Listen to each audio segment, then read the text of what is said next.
ডেঙ্গুর প্রকোপে বিপর্যস্ত বরগুনা। প্রতিদিনই বাড়ছে আক্রান্ত ও মৃত্যুর সংখ্যা। জেলার একমাত্র 250 শয্যা জেনারেল হাসপাতালে নেই আইসিইউ সুবিধা। ফলে গুরুতর রোগীদের বরিশাল বা ঢাকায় পাঠানো হচ্ছে। এতে বাড়ছে রোগীদের দুর্ভোগ ও মৃত্যু ঝুঁকি। ডেঙ্গু পরিস্থিতি মোকাবেলায় দ্রুত জনবল সহ আইসিইউ স্থাপনের দাবি সচেতন মহলের। আইসিইউ স্থাপনের বিষয়ে স্বাস্থ্য মন্ত্রণালয়ের চিঠি দিয়েছেন হাসপাতাল কর্তৃপক্ষ। 30 জুন রাতে আইসিইউ এর অভাবে বরগুনা 250 শয্যা জেনারেল হাসপাতাল থেকে বরিশাল শেরেবাংলা মেডিকেল কলেজ হাসপাতালে উন্নত চিকিৎসার জন্য নিয়ে যাওয়ার পথে মৃত্যুবরণ করেন বরগুনা শহরের কসমেটিক্স ব্যবসায়ী বিপ্লব। বিপ্লবের মৃত্যুর একদিন পর ডেঙ্গু আক্রান্ত হয়েছেন বিপ্লবের স্ত্রী শিপ্রা রানী। তাকেও নিয়ে আসা হয়েছিল বরগুনা জেনারেল হাসপাতালে ভর্তির একদিন পরই তার প্লাটিলেট কমে দাঁড়ায় 36,000-এ। হাসপাতালে আইসিইউ থাকায় তাকেও নিয়ে যাওয়া হয়েছে বরিশাল শেরেবাংলা মেডিকেল কলেজ হাসপাতালে। যে জায়গায় তো ভালো চিকিৎসা নাই, তারপরে পরীক্ষা নিরীক্ষার ভালো সুবিধা পাই না বিধে আমরা ঢাকা বরিশাল যাই। আসি থাকলে তো আমার বরিশাল যাওয়া লাগবে না। বরিশালে যাচ্ছি, এখানে আসলে উপযুক্ত কোনো ডাক্তার নেই, মেডিসিন অথবা অ্যাসোসিয়েট প্রফেসর অধ্যাপক লেভেলের, এবং টেস্ট এখানে যে সরঞ্জাম আছে এখানে এবং বরিশাল আকাশ পাতাল ব্যবধান হয়। এখানে টেস্ট যদি ব্রঙ্কাইটিস বা লিভারের কোনো সমস্যা হয় ওখানে যাই ওটা টেকে না, এরকম। যদি আইসিইউ থাকতো হলে অনেক ভালো হতো রোগীদের।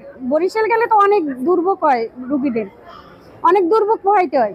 শুধু বিপ্লব কিংবা শিপ্রাই নয়, প্রতিদিনই নতুন করে হাসপাতালে ভর্তি হচ্ছেন অর্ধশতাধিক রোগী। কিন্তু চিকিৎসা সুবিধার ঘাটতি, বিশেষ করে আইসিইউ না থাকায় অনেক রোগীকেই পাঠানো হচ্ছে বরিশাল বা ঢাকায়। এই দীর্ঘযাত্রায় দুর্বল রোগীদের জন্য বাড়ছে ঝুঁকি। কেউ কেউ পথেই মারা যাচ্ছেন। স্বাস্থ্য বিভাগের সবশেষ পরিসংখ্যান অনুযায়ী বরগুনার এখন পর্যন্ত ডেঙ্গু আক্রান্ত হয়েছেন 3,522 জন। গত 24 ঘন্টায় আক্রান্ত হয়েছেন 63 জন। বর্তমানে চিকিৎসাধীন রয়েছেন 223 জন। সরকারি হিসেবে জেলায় এখন পর্যন্ত মৃত্যুবরণ করেছেন 6 জন। বেসরকারি হিসেবে এই সংখ্যা 30 জন। প্রতিদিনই বরগুনা জেনারেল হাসপাতাল সহ উপজেলা স্বাস্থ্য কমপ্লেক্সগুলোতে ভর্তি হচ্ছে ডেঙ্গু আক্রান্ত রোগী। হাসপাতালে প্রয়োজনীয় চিকিৎসা সামগ্রী না থাকায় ভোগান্তিতে পড়তে হচ্ছে রোগীদের। বরগুনায় আইসিইউর সেবা না থাকার কারণে আমাদের বেশিরভাগ রোগী ঢাকা বা বরিশালে রেফার করতে হয়।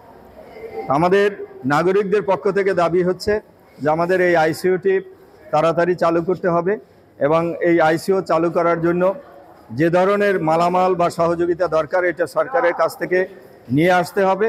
তবে ইতোমধ্যে স্বাস্থ্য মন্ত্রণালয়ে আইসিইউ স্থাপনের জন্য আবেদন করা হয়েছে বলে জানালেন বরগুনা জেনারেল হাসপাতালের তত্ত্বাবধায়ক।